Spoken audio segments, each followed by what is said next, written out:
মাত্র কয়েক মাস আগে এক দাড়িওয়ালা যুবক ছেলেকে এমন ভাবে মেরেছে, বলছে তুই শিবির। কয় না ভাই আমি শিবির না। কই শিবির না তো দাড়ি কেন?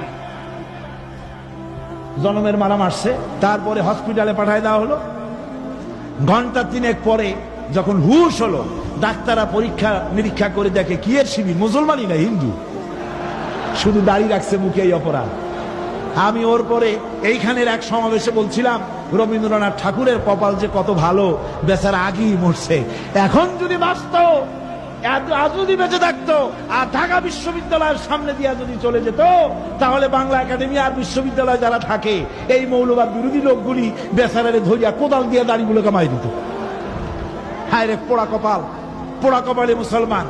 আমি আজ তাই সমস্ত ছাত্রদের, সমস্ত যারাই ছাত্র আন্দোলন করেন সমস্ত ছাত্রদের বলতে চাই, ফিরে আসো ইসলামের দিকে। ইসলাম দিবে তোমাকে শিষ্টাচার, ভদ্রতা, সভ্যতা, তোমাকে দিবে প্রগতি, দিবে উন্নতি, দিবে স্বাধীনতার গ্যারান্টি, দিবে সুন্দর এবং সত্যের পথ। ইসলাম ছাড়া আর কারো কাছে নাই, ঠিক কিনা কম? তাহলে যুবকেরা যারা ছাত্র দল করে, যারা ছাত্র লীগ করে, যারা ছাত্র ইউনিয়ন করে, যারা ছাত্র মৈত্রী করে, আমি তাদের বলতে চাই, তোমরা আমাদের সোনার টুকরা ছেলে, তোমরা যা চাও আমরাও তাই চাই।